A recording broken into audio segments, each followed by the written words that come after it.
Hungarian Folk Tales. The Two Old Friends. Once upon a time there was a poor man. He was very poor and had a lot of children.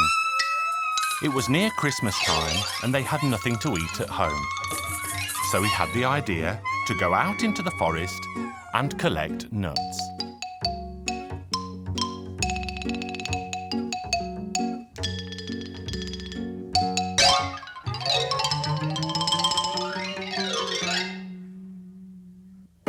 Out he went and collected half a sack of nuts. He then took the nuts to the town where he planned to sell them.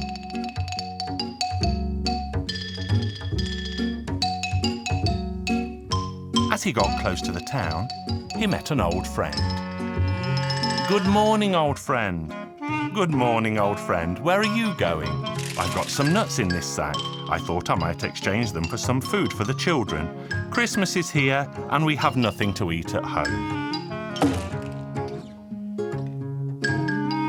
"I've got half a sack of poppy seeds and I also have a lot of children. I would like to exchange it as we don't have anything to eat at home either."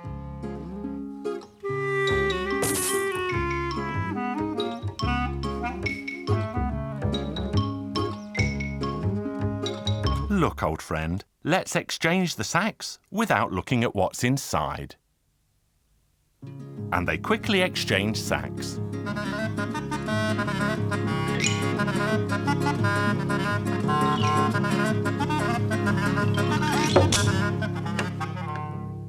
Then one of the old friends arrived home. "Well, children, I got half a sack of nuts in exchange for that half a sack of ashes. I shall pour them out for you to eat." He emptied the sack, and it was full of oak apples.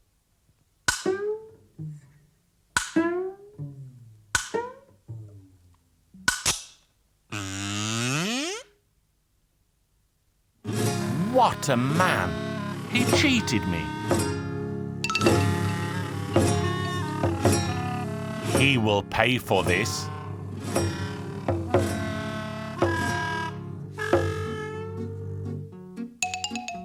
The other old friend also arrived home.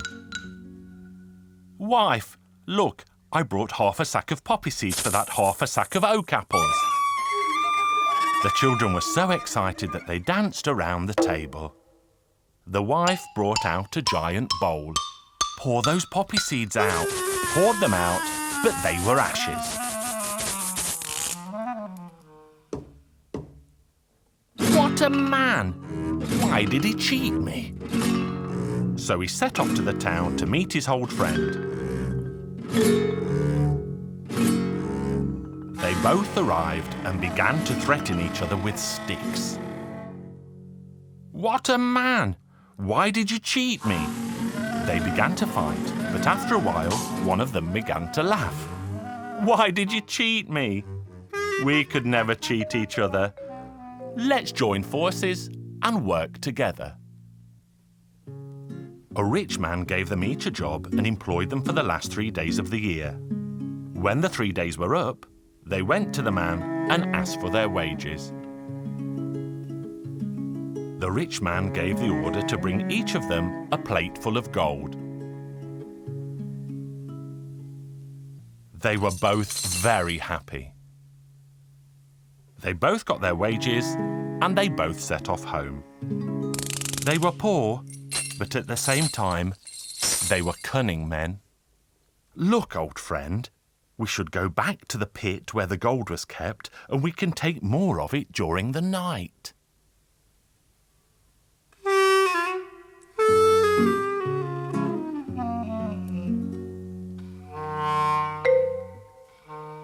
So they took an empty sack and went back.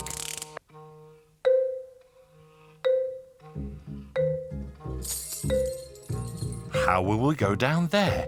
It looks very deep." So they fastened their belts together and one of them lowered the other man down into the pit.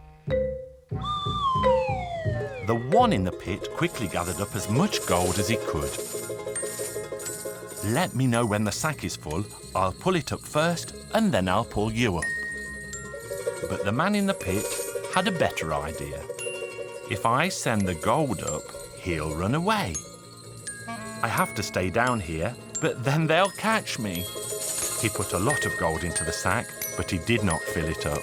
Then he climbed into the sack with the gold. Now you can pull.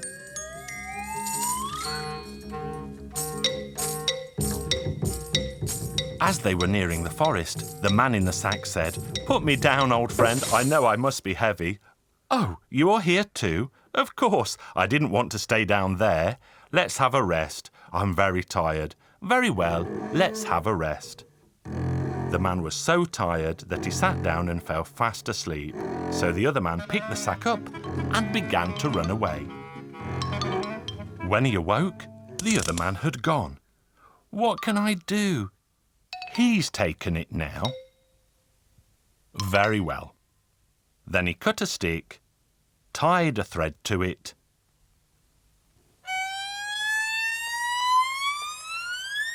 and cracked it like a whip. "Get on with you!" And he made the noises of an ox cart. The other man heard the noises. "Just in time. I'm so tired. I shall put my sack on that cart too."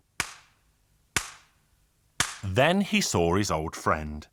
"Old friend, we could never cheat each other." "No, we couldn't. Let's have a rest, old friend. You must be tired too." "I really am very tired." Then they had a rest. Now the one who had taken the sack fell fast asleep. The other man saw that his old friend was fast asleep, and he took the sack and ran all the way home.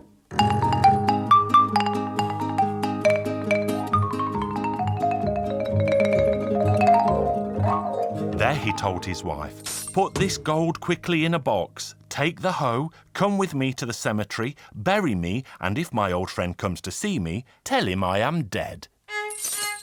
So they went to the cemetery. The woman carefully buried him under a thin layer of soil so that he would come to no harm. Then she returned home, where she held her head as if she was crying.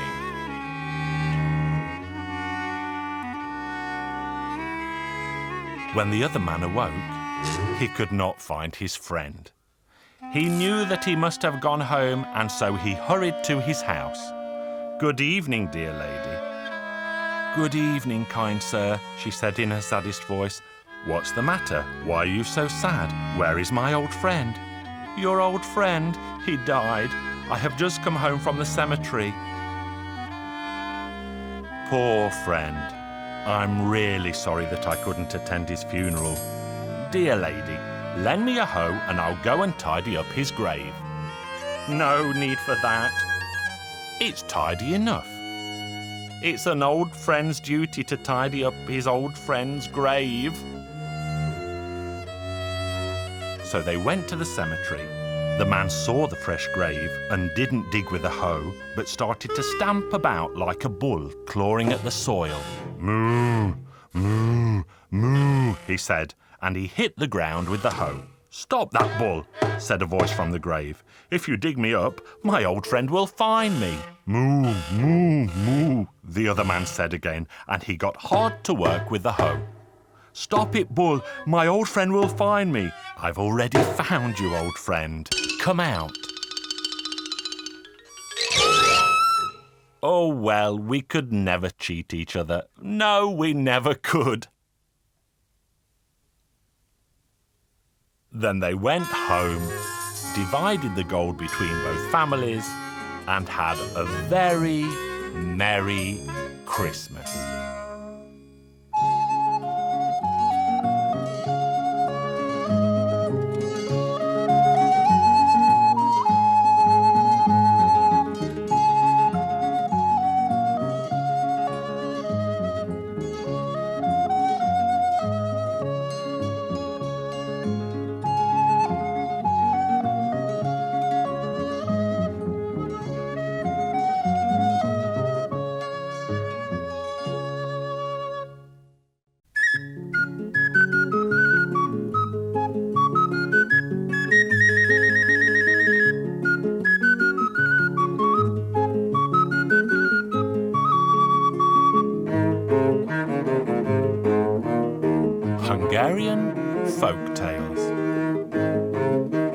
the Jackdaw Girls.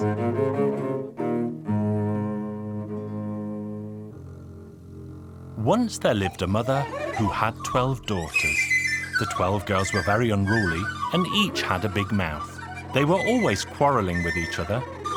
There was never any peace in the house, and one day their mother decided that enough was enough, and so she said, "My ears are full with your quarrels. All of you should turn into jackdaws." They flew through the open door with such haste that they nearly poked her eyes out with their wings. They left the house and took to the air. They disappeared in a westerly direction. The mother became very sad as she missed her daughters very much, but there was nothing to be done. Then she discovered that she was expecting a baby, and when the time arrived, she gave birth to a healthy baby boy. When the boy became a little older, he began to ask his mother, "Mother, have I never had a sister or a brother?" And his mother replied, "I have never had any other child except for you, my boy." But later on, the boy heard the talk in the village that he used to have 12 sisters who turned into jackdaws and flew away forever. "Mother, I have heard in the village that I used to have 12 sisters. I will not rest until I find them all." His mother tried to keep the boy at home, but to no avail. So then she filled a sack full of food and let him leave. As the boy was walking, he caught sight of a hermit's shack in the distance, and he arrived there just as the sun was setting. An old woman lived in the little shack, and he had never seen an older woman in his life before. He greeted her. "Good day, old lady." "You are fortunate that you greeted me politely, or else I would have eaten you up. What are you doing in this place that has never been seen by man or beast before?" The boy then told the old woman that he was searching for his 12 sisters who had turned into jackdaws and flown away. "Good. In the morning we shall make inquiries about them." Then she made supper for the boy and they went to sleep. Early the next morning, the old woman stood outside with the boy beside her and she blew hard on an old whistle. All the reptiles of the world gathered around in a matter of moments. The old woman asked the reptiles about a flock of jackdaws that never mixed with the other birds. None of the reptiles had any useful answers to her questions, and so the old woman ordered the reptiles to go home. So they all slithered away. The boy bid farewell to the old woman and left her. After a day's walk, he again arrived at a hermit's shack. He entered the shack and saw an old woman even older than the first. "Good evening, old lady," he said. "You are fortunate that you greeted me politely, otherwise I would have ordered bears to tear you apart. What are you doing in this place that has never been seen by man or beast before?" The boy told her the aim of his search. "Good. Maybe tomorrow morning we shall learn something more about your sisters." The boy went to bed and soon fell fast asleep. The next morning, the old woman stood outside the front door with the boy and blew hard on an old whistle. All the four-legged beasts of the world gathered around the house in a matter of moments. "Do you know anything about 12 jackdaws that always fly alone?" "We know nothing of such birds and we have never heard of them before," the four-legged beast replied. So the old woman sent them home with a wave of her hand. Then the boy became very sad indeed. He thanked her for her troubles and continued on his way. As he was walking, he spotted a third hermit's shack atop a huge rock, and he arrived there as the sun was setting. He walked into the shack and saw that this woman was even older than the two before her. "Good evening, old lady. You are fortunate that you greeted me so politely, or else I would have had eagles tear you to shreds. What are you doing in this place that has never been seen by man or beast before?" So the boy told her the story of his journey. "Don't be sad, my child. I am sure that tomorrow we shall hear something about your sisters." Then she made the boy something to eat and made his bed. As soon as the sun came up, the two of them stood at the front door and the old woman blew hard on a whistle. All the winged creatures of the world gathered around the house in a blink of an eye. The old woman inspected the birds and then said angrily, "Someone is missing." Soon a raven arrived and one of its wings was bleeding. As soon as I heard your whistle, I began to fly here, but while I was flying, I saw a tall red tower. Tower was so tall that it stuck up through the clouds. And the noise the jackdaws made in that tower was worse than anything I had ever heard before, so I decided to rest a while and listen for myself.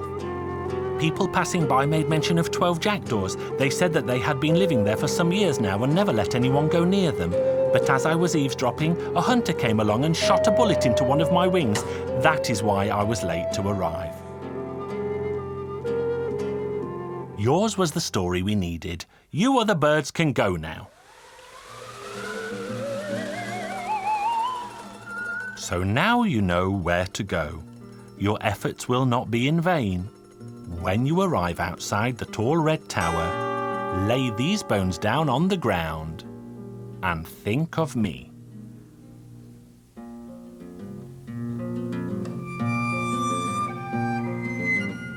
He set out once more, and after many days he arrived at the tall red tower. He did as the woman told him, and the two bones grew into a long ladder, and he could climb up to the jackdaws. He entered a large room where he found 11 of the jackdaws away, and the 12th in the form of a girl. The others were away collecting food. The young girl was afraid at first, but soon she became braver. She showed the boy around their home and explained all that she knew. Then the boy confessed that he was in fact their brother, and he had found them at last. Then they heard the noise of the jackdaws flying home again. So the young girl said, "Hide yourself quickly, because if I am unable to explain who you are, they will surely peck your eyes out." So the girl hid the boy in the 7th room. The 11 jackdaws soon arrived home, where they did a somersault and turned back into girls. Then the eldest of all said, "I can smell the presence of a stranger." And she tossed furniture around in her frantic search for the stranger. Then the youngest girl calmed her sisters and said, "When we left our father's house, our mother was heavy with child. She gave birth to a boy.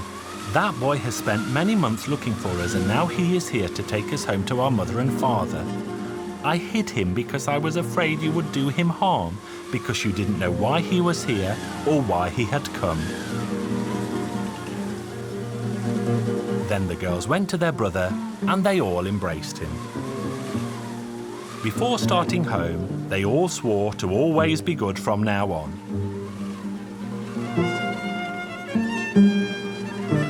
They climbed down the ladder, and the boy led them home.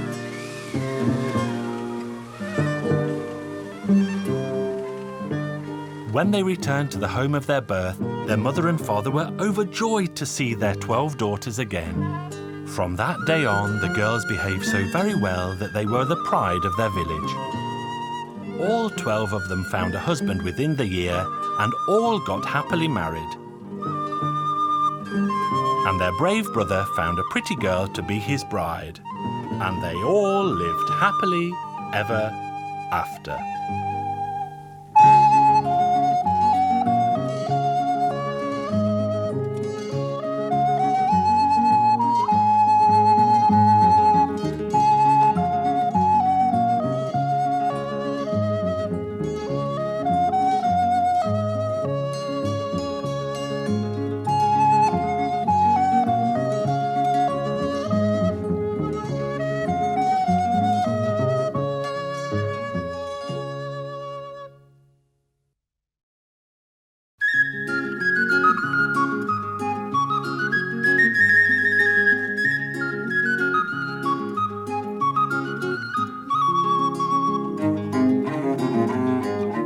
Hungarian Folk Tales. Abeles Kobeles. Once upon a time, in a faraway land, there lived a king. One day the king was out hunting in the forest and became so very lost that he could not find his way. "I wish someone would lead me out of this frightening forest, and I would give him a sack of gold for his troubles." "Follow me, and I will lead the way." And that's what he did. "You should know, King, that I need neither money nor anything else. But give me that what you have now, but did not have before you left your palace this morning." The king thought and thought that he must mean a cat, or something simple like that. When the king arrived home, his servants ran out to meet him, shouting, "Make haste, your majesty, because you have a beautiful baby daughter, more radiant than the sun itself." But to make a long story short, the little man had said that he would only come to fetch the girl on her 15th birthday. When the king saw how pretty the princess was, he knew not whether to weep with joy or with sorrow. The queen said to him, "Are you not happy?" "Oh yes, I'm happy, very happy," the king said, and he told her the story. Days became months, and months became years, and the princess grew. On her 15th birthday, the devil appeared because the little man was really the devil. "Send your daughter out, king, for I have come to collect her at last." "Oh dear, oh dear." The king and the queen wept and wailed. "What can we possibly do?" The gooseherd's daughter was also there, so they quickly dressed her in golden robes studded with diamonds. Then they put a crown on her head, opened the door, and sent her out. The devil had a wheelbarrow that he made the girl sit in, and he pushed her away. He pushed her past water where geese were swimming. When the geese saw the girl, they began to gaggle. "Gah, gah, gah, where are you going, goose girl?" "I'm going to hell and the devil's taking me." "You're not the real princess?" the devil asked. "No, not at all. I'm the gooseherd's daughter." So the devil grew so angry that he tipped the girl from the barrow and left her there. The devil marched back to the royal palace.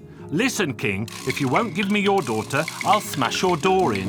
"Oh dear," wailed the king and the queen. The swineherd's daughter was also there, so they quickly dressed her in golden robes studded with diamonds. Then they put a crown on her head, opened the door, and sent her out. The pigs soon began to grunt. "Where are you going, pig girl?" "I'm going to hell, and the devil's taking me." "You're not the real princess?" the devil asked. "No, not at all. I'm the swineherd's daughter." "Listen, king, open the door and give me the princess, or else I shall set your palace on fire." The king and the queen were both terrified, so they dressed their daughter while they wept, and they pushed her out of the door. The devil was delighted. He put the girl straight into his barrow and wheeled her to hell. Once there, she met a boy called John, who had also been stolen away from somewhere. They were both forced to work hard. John toiled all day in the stable, and the princess did the cooking, the baking, the cleaning, and she looked after the devil. Time passed, and John and the princess spent all their time together. One day John said, "Princess, we should both run away from the devil." "But how could we do that?" "I know a magic spell. I overheard the devil say it. I shall cast a spell on the broom and spit on it. Then the broom will answer for us when the devil tries to find us." That sounds like a wonderful plan. So they waited until the devil fell fast asleep, put the broom by the door, and John spat on its handle. "Speak for us when the devil calls us." Now the devil woke up. "Where are you, princess? Bring me my clothes. I want to get dressed." "Right away," the broom replied. The devil waited for a while and then called again. "Are you bringing my slippers? What takes you so long?"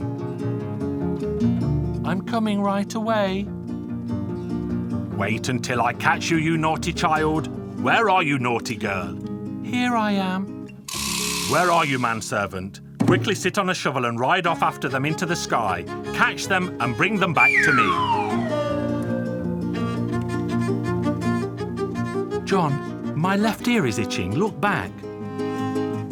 "Oh dear, princess. The devil's servant is after us and he's very close. Let us quickly do magic. I will be an old priest and you can become a church." And so that is what they did. "Listen, old priest, have you seen young John and a princess passing this way?" The old priest pretended to be praying. "Abeles, corbeles, abeles, corbeles." "Old priest, don't chant verse to me, but tell me if you have seen John and the young princess." "Abeles, corbeles, abeles, corbeles." Then the devil's servant sat back on the shovel and flew back to hell. The young couple turned quickly back, the church became the princess, and the old priest became John, and the two of them continued. Have you seen them? Could you reach them? Did you bring them back? I saw no one except an old priest and a church. But the priest was a fool and simply said "Arbalest, Corbalest" to all of my questions. Oh, that was them. Where is my other servant? He should sit on a hot iron and fly away after them. John, my right ear is itching. Look back. So John looked back and saw the devil's servant flying after them on a red-hot iron. Let us quickly make magic. You will become a cornfield, and I shall become a farmer, watching his golden field of corn. Then the devil's servant flew down from the sky. Listen, old farmer, have you seen young John and a princess passing this way? Shoo, shoo, sparrow, shoo, shoo. Shoo, pigeons, shoo, shoo, shoo. Old farmer, don't say shoo to me, but tell me if you have seen John and the young princess. Shoo, sparrow, shoo, shoo, shoo. Shoo, pigeons, shoo, shoo, shoo. The farmer's as mad as the priest, manservant said, and rode straight back to the devil. Did you see them? I saw no one except a field of corn and a wild farmer who shooed away all the birds. Oh, that was them, the rogues. I shall have to go myself. Oh, John, both my ears are itching now. Look back. Oh, princess, now the devil is hot behind us. Hurry, and you'll become a golden duck, and I'll become a pond. Now wait, I know who you are. I'll catch you and take you back. I swear I will. And the devil went into the water to catch the golden duck, but the duck kept swimming further in. The devil gave chase and swam further still until he reached the middle of the pond, where the water was the deepest, and the devil drowned. Then they both changed magically back. The pond became John, and the golden duck the princess. Then they both went back to the princess's home. The king and the queen were overjoyed. They held a wonderful wedding, and they all lived happily ever after.